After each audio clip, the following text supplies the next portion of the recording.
ہماری آج کی ویڈیو کا ٹاپک ہے جی احساس کمتری نفسیاتی اور جسمانی توانائی کے لیے دیمک ہے۔ سب سے پہلے ہم جانتے ہیں انفیریورٹی کمپلیکس بیسیکلی ہے کیا۔ احساس کمتری، میرا بھائی مجھ سے زیادہ خوبصورت ہے، اور ایسی کئی باتیں اور سوچیں ان لوگوں کو جگڑے رکھتی ہیں جو احساس کمتری کا شکار ہوتے ہیں۔ احساس برتری اور احساس کمتری یہ دونوں ہی نقصان دہ ہیں، کیونکہ احساس برتری انسان کو تکبر کی طرف لے جاتا ہے اور احساس کمتری انسان کو مایوسی اور حسد کی طرف جو ہے وہ لے جاتا ہے۔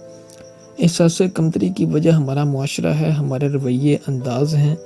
ہمارے ہاں لوگ دوسروں کا مذاق اڑاتے ہیں، ان پر بے جا تنقید کرتے ہیں۔ جس بیچارے کی آنکھیں نہ ہوں اسے اندھا کہہ کر اس کا مذاق اڑاتے ہیں۔ والدین اپنے بچوں پر بے جا غصہ کرتے ہیں، انہیں ہر وقت ڈانٹتے رہتے ہیں، ان کی غلطیاں ہی نکالتے رہتے ہیں۔ ان سے بچوں پہ جو ہے وہ خود اعتمادی کم پڑ جاتی ہے۔ دوست احباب جب مل کر بیٹھتے ہیں تو کسی ایک کی کلاس لگانا شروع کر دیتے ہیں، اس پر جملے کستے اور کہہ کر لگا کر لطف اندوز ہو رہے ہوتے ہیں۔ انہیں اس بات کا احساس تک نہیں ہوتا کہ ہمارا دوست جو بظاہر مسکرا رہا ہے اس کے دل پر کیا گزر رہی ہے۔ اس طرح عزت نفس پامال ہوتی ہے اور سامنے والا کبھی احساس کمتری کا شکار بھی ہو جاتا ہے۔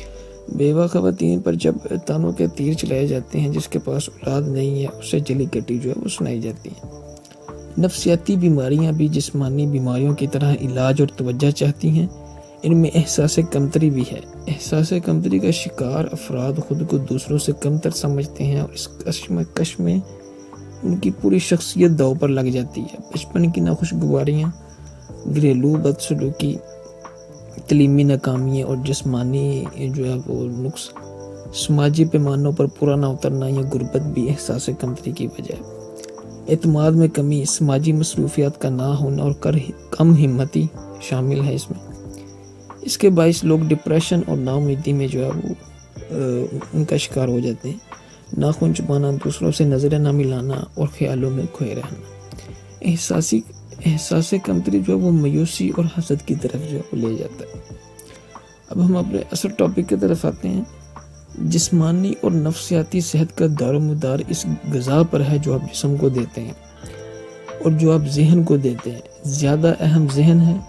یہ بھی یاد رکھیں کہ جب جسم بیمار ہوتا ہے تو ذہن پر بھی اس کا اثر پڑتا ہے۔ اس حقیقت کو بھی نہ بھولیں کہ جسم کو آپ کیسی ہی مقوی غذا کیوں نہ دیتے رہیں، اگر آپ کا ذہن بیمار خیالات سے پر رہتا ہے تو آپ جسمانی توانائی حاصل نہیں کر سکتے۔ پہلے بتایا گیا ہے کہ کئی ایک جسمانی امراض کا باعث ذہنی یعنی نفسیاتی ہوتا ہے۔ جسم اور خوراک کے متعلق پہلے بات کر لیں، پھر ذہن کی بات کریں گے۔ جسم کو توانائی دینے یا بیماریوں سے بچاؤ کا کام معدہ کرتا ہے۔ اس کا انحصار اس بات پر ہے کہ آپ معدے میں کیا ڈالتے ہیں یا کیا ڈالتے چلے جاتے ہیں۔ ہمارے ہاں کھاتے وقت یہ نہیں دیکھا جاتا کہ جو کچھ کھا رہے ہیں وہ جسمانی صحت کے لیے سود مند ہے یا نہیں۔ ہم ذائقہ دیکھتے ہیں، ہم اس خوراک کو اچھا سمجھتے ہیں جو زبان کو اچھی لگتی ہے۔ ہم معدے اور جسم کے نفع نقصان کو نہیں، زبان کے چسکے کو اہمیت دیتے ہیں۔ بسیار خوری یعنی ضرورت سے زیادہ کھانا بڑی ہی خطرناک عادت ہے، اور بے وقت کھانا بھی بیماریوں کو مدعو کرنے کے مترادف ہے۔ بسیار خوری اور مضر صحت غذا کھانے کے حق میں یہ دلیل دی جاتی ہے کہ کبھی کبھار ذرا زیادہ کھا لینے یا مضر صحت چیز کھا لینے کا کیا نقصان ہوتا ہے۔ یہ محض خوش فہمی ہے۔ یہ صحیح ہے کہ کبھی کبھار کی بد پرہیزی سے بیماری جو ہے وہ فوراً لاحق نہیں ہوتی، لیکن معدے میں ایسا بگاڑ جو ہے وہ پیدا ہو جاتا ہے جو بار بار کی بد ہضمی سے بیماری کی صورت اختیار کر لیتا ہے۔ مستقل طور پر جو معدہ خراب ہو جاتا ہے، جگر کے فعل میں خرابی پیدا ہو جاتی ہے۔ اس کے نتیجے میں جسم میں خون کی کمی واقع ہوتی ہے، اور جو خون رہ جاتا ہے وہ ناقص ہوتا ہے۔ معدے کی خرابی کا اثر مزاج پر پڑتا ہے۔ طبیعت میں چڑچڑاپن جو ہے وہ ہوتا ہے، افسردگی اور اداسی طاری رہنے لگتی ہے، اور طبیعت لڑائی جھگڑے کی طرف جو ہے وہ مائل رہتی ہے۔ اس ذہنی کیفیت کی دوسری وجوہات بھی ہوتی ہے، لیکن مضر صحت غذا کے اثرات بھی شامل ہوتے ہیں۔ جب ذہن بیمار ہوتا ہے تو یہ جسم کو اور زیادہ مریض بناتا ہے۔ جسم مریض نہ ہو تو کمزور ہوتا ہے، ٹانگوں میں جسم کو اٹھانے کی طاقت نہیں رہتی، اور کبھی کبھی سر چکراتا ہے، ٹھنڈے پسینے بھی آتے ہیں۔ اس کا آسان علاج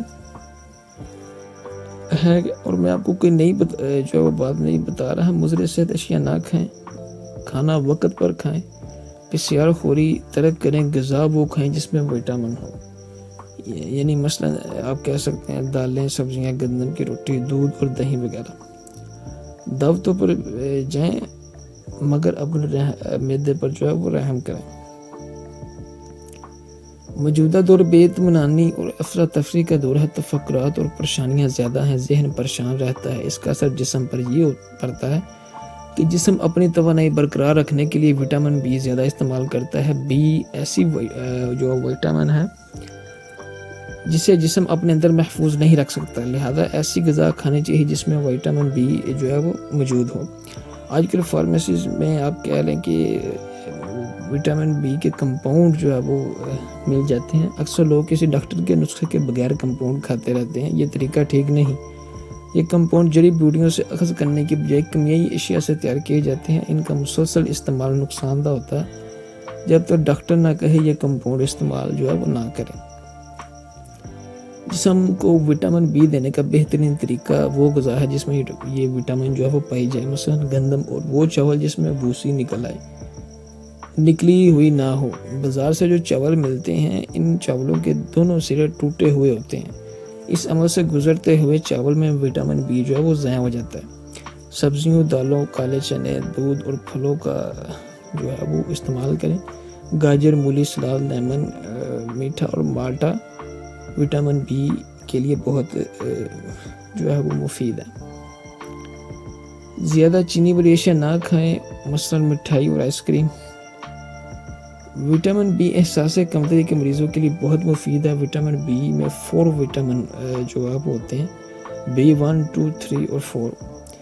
ان B1 ایسی وٹامن ہے جس کی کمی سے افسردگی، اداسی، چڑچڑاپن، جگرالوپن اور خوف طاری رہتا ہے۔ کسی کام میں جی نہیں لگتا، قوت ارادی اور قوت فیصلہ ختم ہو جاتی ہے۔ ہمارے جو نوجوان افسردگی اور اداسی، شکست خوردگی اور دیگر جسمانی کمزوری کا شکار ہیں، ان میں دراصل B1 کی کمی ہے، مگر وہ کسی اور وہم میں مبتلا ہو کر جسمانی کمزوری کا علاج کراتے رہتے ہیں۔ ان کا علاج یہ ہے جو اوپر بتایا گیا ہے۔ یہ جسمانی غذا کے متعلق بنیادی اصول بیان کر دیے گئے ہیں۔ کھانے پینے کے معاملے میں آپ کا رویہ دانشمندانہ ہونا چاہیے، اس سے آپ کئی بیماری جسمانی جو ہے وہ خرابیوں سے نجات حاصل کریں گے۔